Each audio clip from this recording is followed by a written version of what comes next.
On a beaucoup accompagné des entreprises pour aller en bourse, on a fait des caravanes, on a été des vrais promoteurs et des vrais conseillers pour aller en bourse.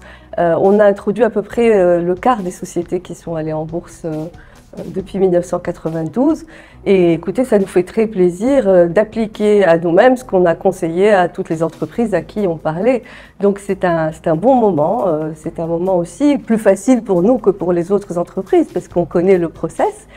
Mais aussi c'est un moment particulier où on va associer plus de salariés, on va associer nos clients à notre capital et à notre croissance future.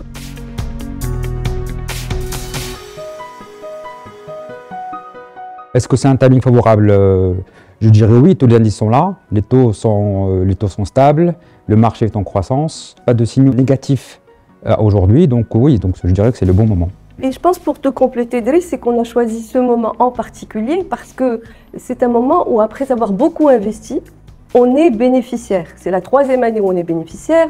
On va avoir pour l'année 2023 un résultat de 164 millions de dirhams et encore de la croissance devant nous. Donc c'est un moment idéal où on arrive avec une taille suffisante, avec un résultat, une rentabilité qui est bonne, mais aussi avec encore un potentiel de croissance puisqu'on a prévu, Inch'Allah, de doubler notre résultat net à horizon 3 ans.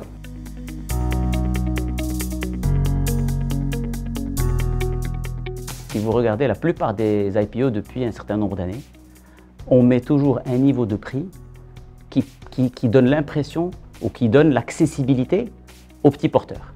Donc en théorie, à partir de 100 dirhams ou de 200 dirhams, un petit porteur peut avoir accès à des actions et acheter la quantité qu'il veut, contrairement à une valeur qui peut être maintenant, on a des valeurs qui sont à 5 000, 7 000 dirhams et qui donnent l'impression d'être inaccessibles. Ce n'est rien d'autre que ça, parce qu'à la fin de la fin, une action qu'elle ait un nominal de 100 ou de 10 ou de 20, ce n'est pas ce qui compte, ce qui compte c'est sa valorisation par rapport à des ratios. Tout étant en ratio, donc peu importe que le nominal soit de 20 ou de 50 ou de 100, les gens savent très bien faire les calculs pour juger que le prix est correct à long terme. C'est que nous n'avons pas réussi au Maroc à attirer énormément de petits porteurs. Lors des plus grandes introductions en bourse, on a fait 100, 120 000 petits porteurs. Mais la réalité, c'est que les gens qui investissent de manière assez régulière sur la bourse de Casablanca sont plutôt d'environ 30 000. D'accord ? Mais les dernières IPO ont quand même attiré entre 8 et 12 000 personnes lors des 2 dernières IPO qui étaient de taille significative. Donc, quel est le bon chiffre? On ne le connaît pas et il est sûr qu'on aimerait bien en avoir beaucoup plus pour que l'actionnariat soit plus populaire et que plus de Marocains accèdent directement à des sociétés cotées. Alors, chez nous, dans notre système, ça ne se fait pas beaucoup en direct, mais à travers notre système d'épargne, à travers les compagnies d'assurance, etc., il y a une canalisation qui est faite pour le compte des petits porteurs à travers des institutionnels. Mais un marché équilibré nécessite d'avoir les deux, et les petits porteurs en direct et les institutionnels qui les représentent.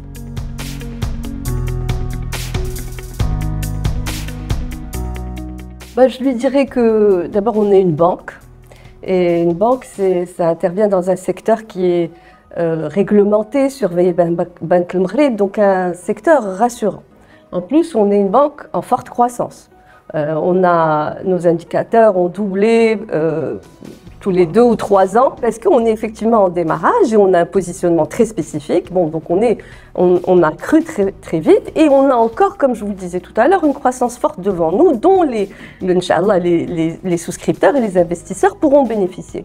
Et je rajouterais donc, c'est une opportunité assez unique parce qu'une introduction en bourse d'une banque, ça n'arrive pas tous les jours. Pour moi, c'est l'occasion pour que des gens qui veulent découvrir ou redécouvrir la bourse et l'investissement en bourse, c'est une bonne occasion d'y aller.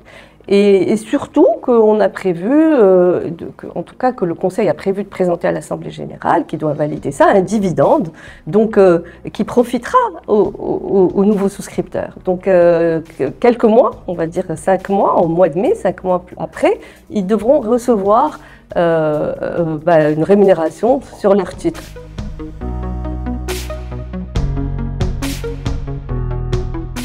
Aujourd'hui, certes, on fait rentrer 15% du capital, mais le flottant est supérieur à ces 15%. Parce que nous avons dans notre tour de table un certain nombre d'actionnaires qui ont moins de 5%. et qui seront amenés un jour à vendre leur participation, en partie ou toute leur participation. Donc le flottant aujourd'hui, il est théoriquement supérieur à ces 15%. Pour répondre à votre question, est-ce qu'il y a un programme d'animation? La réponse est non. Un petit mot sur le flottant. Ce qu'on a introduit représente 15%. Mais comme il a si bien dit, il y a certains actionnaires qui ont un certain niveau de pourcentage pas très élevé et qui peuvent, on ne dit pas qu'ils vont vendre, mais qui pourraient un jour se poser la question et éventuellement arbitrer en faveur d'autre chose.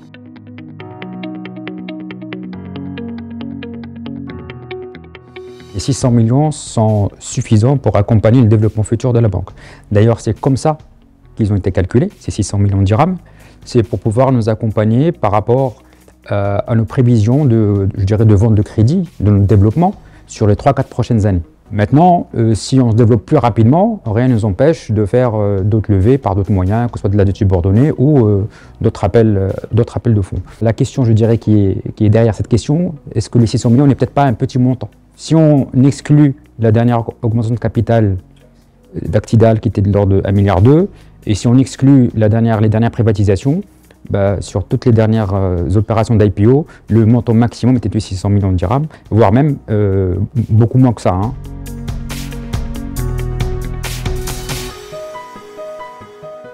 Ce qu'on a réalisé depuis 5-6 ans, depuis le lancement de la banque, on se dit qu'on va continuer à réaliser avec les mêmes segments. On n'a pas de changement de modèle. On ne va pas chercher à avoir de nouveaux clients qui ne sont pas nos clients actuels, à savoir le particulier et la moyenne et grande entreprise. Donc on va rester sur ces segments.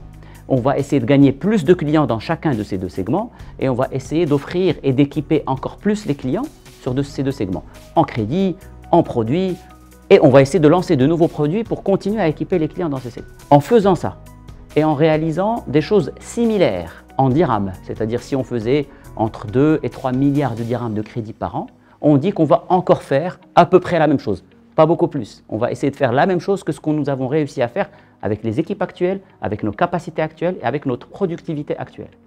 Et en faisant ça, sur l'espace de 4-5 prochaines années, on va à peu près doubler de résultats d'ici 2026. Il n'y a pas d'hypothèse forte et n'oublions pas qu'on a dit pendant cette conférence que nos revenus, notre PNB est très prévisible dans des proportions de 90% à peu près. Il est prévisible, récurrent. Et donc, ce business plan qui est prévisible et récurrent nous donne une visibilité très très forte sur ce qu'on va réaliser d'ici 3 ou 4 ans, sans changement ni de méthode, ni de modèle, ni de nouveaux segments à conquérir à nouveau.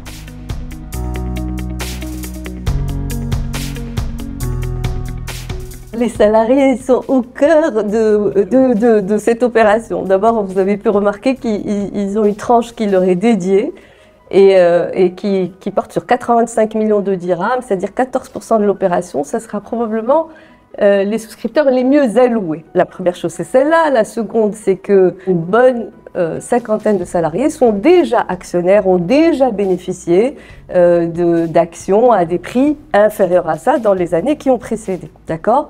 Donc cette opération est une opération de plus pour eux, mais aussi pour les nouveaux, ceux qui vont accéder pour la première fois.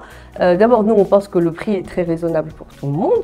On aurait pu, effectivement, on aurait même souhaité leur donner une décote, mais ce n'est pas possible de faire une augmentation de capital en bourse avec deux prix différenciés. Techniquement, ça n'est pas possible. Et ils vont aussi, on n'aura pas donné de contraintes sur ces titres. Contrairement à d'autres opérations, pas de période dans lesquelles ils doivent les garder loqués, les garder et ne pas les vendre. Donc, ils sont plus libres. Voilà. Après, ce que je peux vous dire aussi, au sein des salariés, il y a une tranche spécifique pour les anciens qui ont plus de 20 ans dans la boîte, donc qui ont accès à plus de titres. Et on a aussi créé, pour cette année, à l'occasion de l'introduction en bourse, un bonus spécial pour les salariés de plus de 20 ans.